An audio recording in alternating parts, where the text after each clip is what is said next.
जब फिल्मों में नायक से ज्यादा खलनायक लोकप्रिय हुआ करते थे और उनकी अदायगी का लोहा माना जाता था, चाहे वो अरिजीत हो या फिर प्राण, चाहे फिर फिल्म शोले के गब्बर सिंह। इन लोगों की डायलॉग डिलीवरी को उस दौर की पीढ़ी आज तक याद रखती है। खलनायिकाओं के किरदार में बिंदु ने अपनी अलग पहचान बनाई। सिल्वर स्क्रीन पर बिंदु भले ही एक क्रूर महिला का किरदार अदा करती, लेकिन असल जिंदगी में उनकी जैसी अदाकारा चिराग लेकर भी ढूंढने से नहीं मिलती। जहां इंडस्ट्री में हीरोइनों की तगड़ी फैन फॉलोइंग होती है, वहीं वैम भी किसी से कम नहीं। फिल्मी इंडस्ट्री में ऐसी कई एक्ट्रेस हैं जिन्होंने अपनी पहचान एक्ट्रेस न बल्कि वेब के रूप में बनाई, जो अक्सर फिल्मों में अपने हुस्न के जाल में एक्टर को फंसाती हुई नजर आती थी। इस लिस्ट में सुपरहिट खलनायिका बिंदु का भी नाम शामिल है। बिंदु अपने जमाने की टॉप वैम रह चुकी है। उनकी शानदार अदाकारी की वजह से हर कोई उनके साथ काम करना चाहता है। आज हम बिंदु की जिंदगी से जुड़े कुछ अनसुने किस्से के बारे में जानेंगे।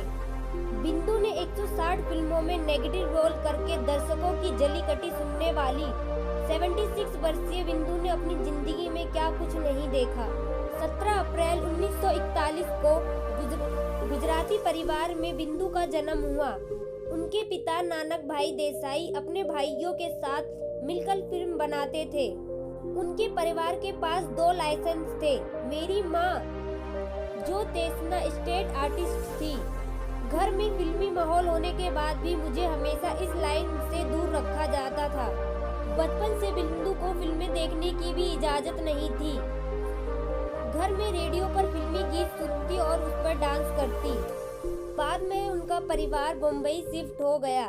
बिंदु ने भरतनाट्यम और कथक सीखा और एक बार अपनी माँ का स्टेज शो देखने के लिए चली गई। माँ ने नाटक में क्या डायलॉग बोला समझ तो नहीं पाई, लेकिन लोगों की आंखों से आंसू आ गए। बाद में वो भी रोने लगी और रोते रोते माँ के पास पहुँच गई। वो बोली, तुम क्यों रो रही हो? मैंने कहा, सबको देख मैं भी रोने लगी। बिंदु अपने घर में अपने भाई बहनों से सबसे बड़ी थी। उनकी 6 बहनें और 1 भाई था। अचानक से पिता का देहांत हो गया। तब मेरी उम्र 13 बरस की थी। जब उनके पिता अस्पताल में मौत से जूझ रहे थे, तब उनको अपने पास बुलाया और कहा कि तुम अपने छोटे भाई बहनों का ध्यान रखोगी। फिर वो बोले, जब मैं इस दुनिया में नहीं रहूंगा तब ये बुड्ढा तेरा ख्याल रखेगा। असल में वे शिरडी के साईं बाबा को बुड्ढा कहते थे। 13 साल की उम्र में उनके सर से उनके पिता का हाथ उठ चुका था। उनके ऊपर 6 भाई बहनों की जिम्मेदारी आ गई थी। फिर उन्होंने पैसे कमाने के लिए मॉडलिंग की। 1962 में डायरेक्टर मोहन कुमार की सुपरहिट फिल्म अनपढ़ में काम करने का मौका मिला। वे गुजराती बोलती थी, लेकिन कुछ समय मेहनत करने के बाद वो हिंदी बोलना सीख गई। उसके बाद उन्हें काम नहीं मिला। फिर उनकी मुलाकात चंपक लाल झांझरिया से हुई। चंपक लाल उनकी बिल्डिंग के पीछे रहते थे। उनकी बहन मेरी खास दोस्त थी, इसलिए घर आना जाना लगा रहता था। 1964 में चंपक लाल से उन्होंने शादी कर ली। शादी करने के बाद उनके घर वालों ने उन्हें स्वीकार नहीं किया और उनके पति को पुश्तैनी बिजनेस से भी बेदखल कर दिया।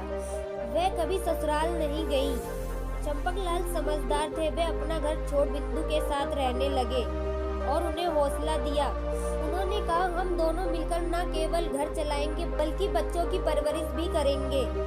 एक बार हम अपने पारिवारिक मित्र चंद्रशेखर की पार्टी में गए।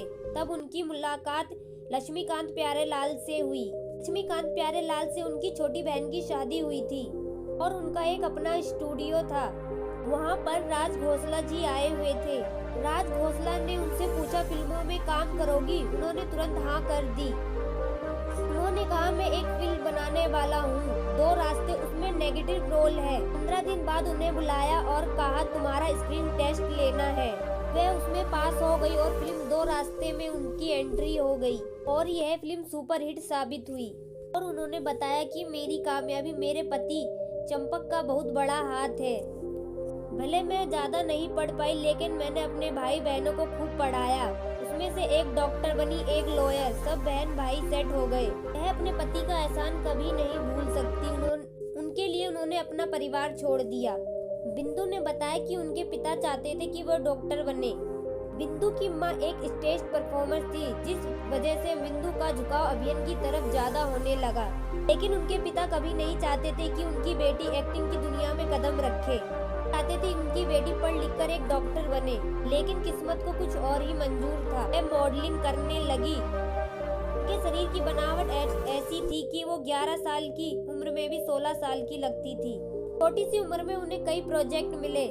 तो फिल्मों में आने से पहले उन्होंने कई डॉक्यूमेंट्री में भी काम किया है। सब्बो और मोना के किरदार ने उन्हें असली पहचान दी। बिंदु ने अपनी फिल्मी करियर की शुरुआत महज 11 साल की उम्र में की थी। उनकी फिल्म अनपढ़ साल 1992 में रिलीज हुई थी। इस फिल्म में वह माला सिंह की बेटी बनी थी। फिर बिंदु के हाथ राजेश खन्ना की फिल्म दो रास्ते लगी। इस फिल्म में डांस और एक्टिंग ने हर किसी का दिल जीत लिया था। बिंदु ने फिर कभी पीछे मुड़कर नहीं देखा। एक्ट्रेस के हाथ एक से बढ़कर एक फिल्में लगी, जिसमें उन्हें इत्तेफाक, डोली और आया सावन झूम के शामिल है। साल 1971 में रिलीज हुई कटी पतंग ने बिंदु को फिल्म इंडस्ट्री में एक नया नाम दिया। इस फिल्म में बिंदु के किरदार का शबनम नाम था। इस फिल्म में एक डायलॉग भी था, मेरा नाम शबनम, प्यार से लोग मुझे सब्बो कह के बुलाने लगे। दमदार अभिनय से हर किसी को अपनी तरफ आकर्षित किया। 1973 में फिल्म जंजीर रिलीज हुई। इसमें अमिताभ बच्चन और जया बच्चन की जोड़ी नजर आई। इस फिल्म में बिंदु को मोना नाम दिया गया। इस फिल्म में अरिजीत खान एक्ट्रेस को मोना डार्लिंग कह के बुलाते थे। कई एक्ट्रेस आज भी एक्ट्रेस को मोना के नाम से जानते हैं। बिंदु ने अपने पूरे करियर में कई फिल्में की, लेकिन हवा, जंजीर, आया सावन झूम के, अमर प्रेम, राजा रानी, मेरे जीवन साथी, अभियान, घर हो तो ऐसा और बीबी हो तो ऐसी फिल्मों उन्होंने अपना शानदार अभिनय दिखाया, जिससे आज भी याद किया जाता है। लेकिन सच्चाई यह है कि बिंदु को इन फिल्मों में अपने किरदार की वजह से लोग नफरत भी झेलनी पड़ती है। कई बार लोग उन्हें देखते ही गाली देना शुरू कर देते हैं। बिंदु आखिरी बार साल 2008 में रिलीज हुई फिल्म महबूबा में नजर आई। इसके बाद वह किसी भी प्रोजेक्ट में शामिल नहीं हुई। बिंदु अपने पति के साथ पुणे के गोरेगांव में रहती है। 2012 में बिंदु ने इंटरव्यू में कहा कि मैं टीवी सीरियल में काम नहीं करना चाहती, पुरानी फिल्में देखकर एंजॉय कर रही हैं। वह बताती है कि मेरे हस्बैंड मेरे सबसे अच्छे दोस्त हैं, मैं उनके बगैर कुछ भी नहीं हूँ। अपने एक इंटरव्यू में बिंदु ने अपनी जिंदगी के सबसे दुख भरे पल का जिक्र किया था, जो साल 1977 से लेकर 1980 के बीच हुआ था। एक्ट्रेस ने बताया, हमने बेबी प्लान किया था और मैंने उस समय प्रेग्नेंट भी थी। अपने बच्चे के लिए मैंने 3 महीने पहले ही फिल्में करना बंद कर दिया था, ताकि आने वाले नन्हे मेहमान को किसी भी तरह की परेशानी ना हो। लेकिन 7वें महीने में मेरा मिसकैरेज हो गया। मैं पूरी तरह टूट गई। मेरी तरह मेरे हस्बैंड भी काफी निराश हो गए थे।